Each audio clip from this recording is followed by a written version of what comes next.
And welcome back to Open Your Eyes. We are moving into our final segment for the morning. And the theme is actually September. That's the month that we're in, festive for Belize. And so we are about to venture off into a conversation with the traffic department and their strategy for the month of September. Now, in to tell us more, to discuss, is Councilor responsible for with traffic. That's Allan Pollard, and Jermaine Hyde, who is the traffic admin manager at the City Council. Guys, good morning. Good morning. And it's nice to have you in. Glad to be here. I'll tell you what, everybody want to work at City Council with their clothing. We're looking good, we're feeling good, and September is upon us, which simply means it's a heightened when it comes to having to deal with the public, Belize City public, and having to deal with everything else and more. So let's venture off into it. September time, what does it mean for the traffic department? Work. A lot of work. Yeah. A lot of work. And having to deal with folks. Yeah, yes. Definitely. Wait, I want to start off differently. So September, it's twofold. The September celebrations, but we also know school started on Monday. So the activity in the city has changed dramatically. Yes. I want to talk about what kind of measures you're putting in place, understanding that there is going to be increased activity and a lot of unnecessary blockages taking place. Yes. Well, the main thing for us is making sure that we have enough personnel on the ground. You'd find maybe 2-3 months ago, you'd find more officers at base doing more ticketing and so forth. But now, in this heightened time, you'll find more officers deployed, more at crosswalks. We have a lot of street blockages. We have a lot of different motorcades and different parades. Starting from in the week, we had the Carnival motorcade. So we had the officers out there, and it's not only trailing the parade, but making sure that the other streets, which the route will be on, making sure that nobody jumps out of those or stuff like that. And we also find that at night time, we have more officers out there as well. We have mass camps from last night, tonight again, and tomorrow night again. So, and then Saturday again for Carnival, which is the most hectic of them all, you know, and Juve. So that's it, just making sure that we have enough personnel out there. I mean, clearly, every time you're in traffic, or you get stuck in traffic, you start thinking, where's the traffic officer now? Especially if I recently got a ticket. So you know some of the hot spots that get very congested. You know, we know, for example, here in front of the hospital, at the roundabouts. Roundabouts are supposed to ease traffic, always tend to be an area of congestion because people just don't use them properly. Do you deploy officers in these areas, and how do we get people, especially if it's a quick drop-off area or if there's a proper use to a roundabout, to get people to adhere? Well, actually, in terms of dealing with the schools, planning for September begins in June, because before the school year is out, we meet with the different principals in these hot areas that you speak about, so that we have a strategic plan for when school starts in September. So at the end of the last school year, I had myself with a member from the police department and the fire department. We had meetings with Holy Redeemer Primary School. We met with Belize Elementary, and we sat down and made plans in terms of drop-off, pick-up, stuff that would help us manage the traffic flow better come the first week in September when school starts. So that's what we're doing now. We're putting into action the plans that were made earlier in June coming to the end of the school year. And I'd like for you to share a little bit of that, and I'll tell you why. Reason being is because these are the areas, these institutions are actually on main arteries. They're on roads that everybody must take. And then it becomes more of a cloggage or a blockage more than anything else. So what are some of those plans in terms of your drop-offs and your pickups? What's the discussion around that? Okay, for example, we look at Holy Redeemer. There are two entrances to Holy Redeemer. You have the entrance on North Front Street and the entrance on New Road. And so what we did, when we met with the administration, the area on the far right, where the bus drops off students in the morning. We have an officer out there to ensure that when the bus pulls off, the students can come off the bus and enter the school area without any incidents. What we've also done is ask the parents through the principal and I believe they sent out a note at the end of June to say that the parking on Northfront Street from the parking lot at Bottom Dollar all the way to the bridge, if that is left clear, then there won't be incidents of a traffic jam. Yeah. So it's a partnership that not just between traffic and the school, but the department, the school, and the parents. Because many times we have to look at the parents who coming to drop off to get the kids in school, but cognizant of the fact that they want to reach work. And so it's the planning to make sure that it's a win-win situation for everybody. So it has to be smooth for them. Yeah, and so we also look at New Road. We marked off certain areas on New Road, the bay, that parking bay in front of the school. And so they're aware that there's that limited time frame for them to come in. If we stay in, if we keep within that queue, then there's not 2-3 vehicles just pulling up trying to let off kids at the same time. But we want to keep it in an orderly queue so that you drop off, you drive off, the vehicle comes immediately behind you, the kid comes out, he walks in, the door closes, vehicle keeps moving, and, there's that smooth flow of traffic. There we go. That would be the ideal. But you need the parents' cooperation in that. Definitely. And likewise with Belize Elementary, we looked at the entrances on Princess Margaret Drive and Coney Drive and by Cancer Society. So we looked at all those as a possibility, as possible entrances, because Belize High School uses because of the location and the compound, they're closer to the back gate. So we're trying to see if they can enter from that section. And also at our traffic management committee meetings, we have started discussion about having. We know that all schools have their school wardens, or school wardens, right? School wardens. Some have up to 3. Like the bigger schools like Holdima would have 3 wardens out there. We are starting the discussion to find out how could the department train these wardens to, help with the crossing, because we can't put an officer at every school. Every spot. So, and I know some of these wardens are, I'd say, underutilized. Somebody, you go to the school, somebody else to sit down when, maybe they could help cross a few kids over the street or so. But that's a discussion that we have started. We're looking at maybe having a training session for them. And this, of course, we have to lobby with the ministry, but I believe that they'd be open to it. It's children's safety at the end of the day. So it's a discussion that we're starting to have.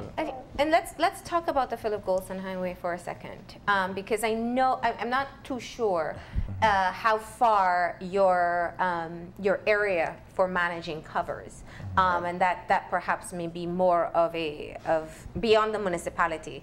But we know what happens with people trying to cross over these borders, and it still happens despite the accidents. Now they're crossing with children. Trying to get them to run across as fast as possible. And we also see where people are still going up the stop to not have to go all the way down and use the roundabout. What is your management in that area? Is that under your jurisdiction? Yeah. Up to Halova Bridge is our jurisdiction. It's funny because it's our jurisdiction to enforce, but not our jurisdiction to alter anything. So that's the tricky part. I do know that. So, given the situation that currently exists, how can you try to mitigate these are behavioral changes that people have to accustom to. And unfortunately, it only seems to happen when it's punitive. So the more tickets you get, the less you stop parking, the less you park in the area that you get the ticket, or the more you're stopped or prevented from doing something. I know you have limited resources, but areas like this we do see where even the crossing at a highway can be life-threatening. Life-threatening, definitely. And it puts other commuters in a really hot spot. You could get a charge right there, so for somebody being ignorant to the fact that we have the pedestrian ramp or leave it up more or something like that. So it's dangerous for all, and we encourage people at the department to stop doing it. If we have our people out there, and it's a very long stretch, so it's hard. It's very, very hard to catch these offenders, right? So we try the best that we could, but that public announcement has to be out there that people need to start take their lives more seriously, especially on that highway. I mean, and we've seen it. It's not like we haven't had an example before where people actually lost their lives on that road. So we've seen that. But you know, like we mentioned, we're in the September season. Carnival is coming up this weekend. We know the Carnival route. What's the strategy for this one? Carnival and 21st are, I want to say, are two of the most busiest days for the police unit that deals with towing. For the main fact that on these days, people park just about anywhere. And even though we sit down and we plan the route of these activities, and we look at emergency routes and routes of easier access to the main streets, there are many times you have vehicles that are parked in different areas that creates a blockage for these, what I would use as exit routes. And the tow truck from the police department is usually out on those days to remove these vehicles. And many times the owners of the vehicles are upset by the end of the party when they get back, there's no vehicle there. But there needs to be clearance so that if there's an emergency or for just the flow of traffic that they can exit from the main streets and get to where to different areas in the city. And I think what you're saying is key. People aren't aware of the fact that you do have planned emergency routes because if anything happens, you need to be able to get people as quickly, whether it's to the police station or the hospital. And so these areas are already designated outside of the Carnival route itself. Senior Superintendent Anderson spoke of doing the clearing the morning of. And before, but during the day itself, you're limited. Is it public knowledge which streets you need to keep clear, or how do people know this information? These routes are usually set up between the fire, police, traffic, and the ambulance. And so I believe that the police usually makes these routes known so that you're aware before the event that this street will be used as a emergency route, so you'd want to limit parking on this street. Probably what we can do to assist in that, because we do have a very good collaboration with the police department. On our webpage, we are going to see if we can put these routes out there so that, because we're in a technological era now, and so people can jump on Facebook and see it. So that's one of the things that we're going to do. When we get the route from the police department, we're going to post it up on our webpage so that the public is aware of it. And keeping the flow going during, I mean, I know Carnival is just a unique animal on its own. And so there's congestion everywhere. So you're asking people to kind of be understanding of the fact that if you park and block it, you don't make it any easier. What other information do you want to get out to the public about measures that will be put in place for September? For September, basically it's towing. There will be an increase in towing. That on the police part, and we are starting a program where we are actually going to start to do some towing ourselves. Because it's a lot of residents are requesting it. I have somebody in front of my driveway. I have this old car. I got a mechanic up the street. You know, so we're starting a program like that. Also, tickets, the increase of tickets. Our guys will be out there full force. I know some people are coming and say, Councilor Pollard, well, I never mean it, but I mean I get a ticket, you know. And we don't want to do that, but it's a very busy day, and we have to look at all of the things there. So many big trucks. We know we have a situation where we have really small streets in Belize. So they're big trucks where they come for the carnival with these big floats, and then your vehicle parked, that's so on. You know, it's a nuisance for the whole carnival. That's honestly, it's really tough. Like you mentioned, Belize City, we've got little streets, we've got really small streets, we've got limited parking, we've got limited parking. So then again, it's really tough. One of the things I wanted to touch on as well, and for people to know, and this is not only for the September season, this is actually throughout the year. People who are riding bicycles on pedestrian ramps and feel that they're doing a good thing. Let's address that situation. Well, it's a situation, like, it's consideration, because if I'm riding in a pathway that is designed for pedestrians. Yes. Right? Well, first of all, they can be charged for that because you cannot be riding or driving on an area designated for pedestrian. That's right. There we go. Right? So Wait, there's a ticket. It's a ticketable offense there. Yeah. Right?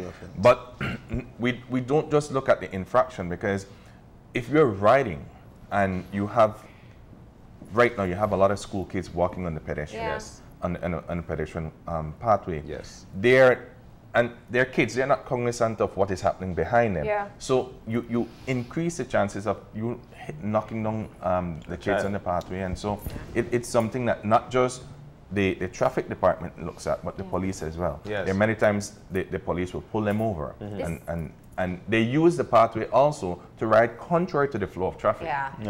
Most of the time, that is the situation. You should know once you're going opposite traffic that you're having that you're breaking a law. But my question is, we don't have bike paths. So how does a bicycle, if I have a child that's riding to school, I prefer them to ride over that pedestrian ramp than try to cut across traffic at any point.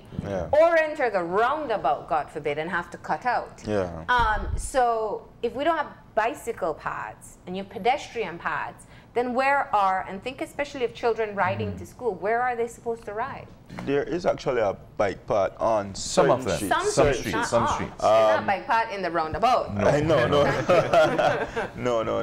Yeah. But I believe on the school route is that Princess Margaret Drive? Where Yes, we have Princess Margaret Drive. There's also bike paths on Vernon Street. There's none on Northfront Street. That's the only one. That's the only one. Looking at the main areas for kids would be preferable. Yes. So at least you're not riding. You're not riding. Get off your bike. And walk the bike and over. then you get back on it. Okay, so let's talk about some of the other common infractions. We know bicycles can oftentimes really test the nerves of drivers. But especially also, cutting in and out of traffic. well, I was going to say the motorists. A lot more people are using the motorcycles now, and it seems sometimes very much to the detriment. They don't adhere to traffic regulations. What's the monitoring that's done on that level? And what can you tell people about being safe?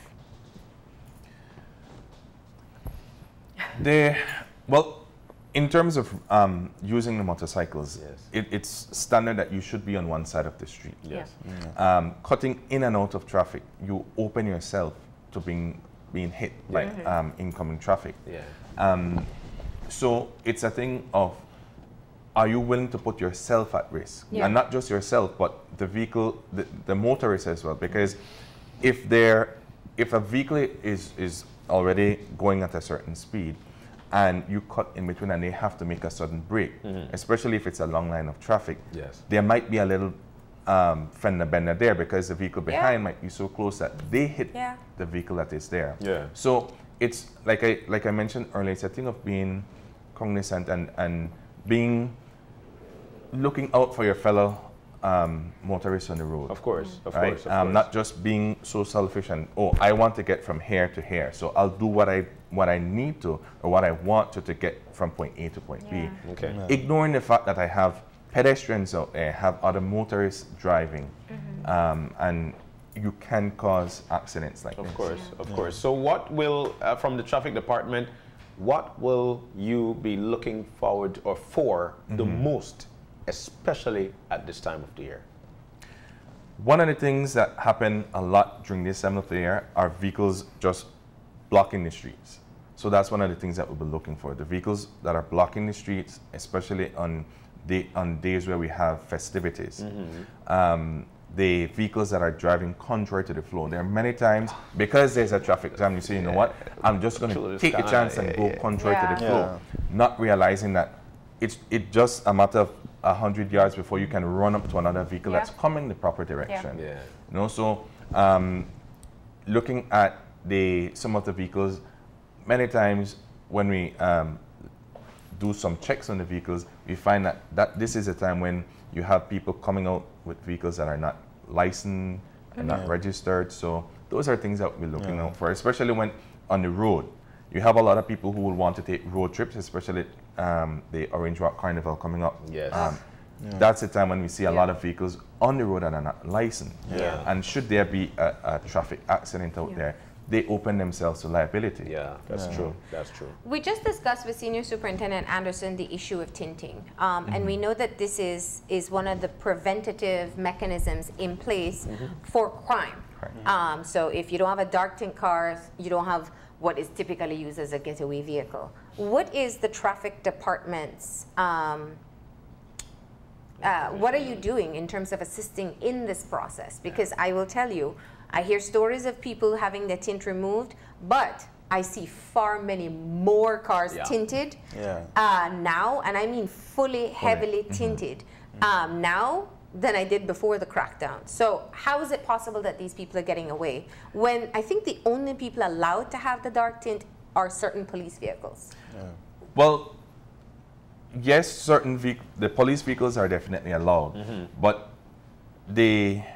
it's by law that you can get a permit for your tint from the Ministry of Transport, and that is issued by the minister. And so you can write in a letter to the minister saying what is your reason for your need for a tint, and permission would be granted to you. So that comes in a formal letter from the ministry to say that you have permit to have tint on your vehicle. But with what stipulations? Whether it be a note from your doctor, medical condition, and then there are certain occupations that gets you a tint permit. Attorneys, sometimes judges. Why would they need special tint? For the nature of the work that they do, and that's something. It is a provision given to them. I'm so glad you brought that up, because this is where, and you work at a municipal level, you understand what happens on the central government level. Definitely. That this country is so frustrated with special treatment, and people get away with this and others don't get away with that. So what kind of discretion is used? I mean, listen, I might be a mother and I don't want to be stifling in my car, and so I have dark tint. My job as a chauffeur for my children, some may argue, may be equally as tough as an attorney. So what is the type of discretion being put in place Unfortunately, at our level, there's no discretion. At our level, we're enforcers. We have the tint meters, we're supposed to go out there and we're supposed to enforce.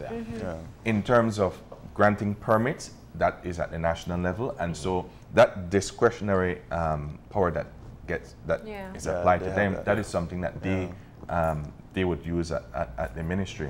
But on our level at the municipality, we have to enforce. So our officers are out there with the tint meters, and they test, they give this the summons, you get summoned to court. We go through the process where, and majority of the times you find that when the tint is tested, the driver might opt to say, you know what, I'm going to remove my tint now. And so they remove their tint. Because you can't have a light one. It's just a very dark one that you can't see. As a matter of fact, when we test, the tint law provides that we have different percentage of the tint at different windows in the car. Right? So it could be darker in the back but lighter in the front. And then the windshield a certain amount of inches. I think it's 6 inches if I'm not mistaken. So from the top of the just for the sun. But I must say that we started a robust tint program. I think it was a couple weeks back, where we had multiple checkpoints out, but we were just issuing warning. We weren't going as far as peeling off people's tint, because I mean, we must say that a lot of the information isn't out there. As much as we may feel that everybody should know that dark tint, that a law. Some people honestly don't know. So what we do, we make sure that we're not just out there and just gonna rip off your tint or just give you a ticket, but give you a warning, a 10-day period where you can have the option to go to the tint person, and you get the recommended tint, and you remove it and use your preferred style or whatever, as long as it's it's contrary to the law.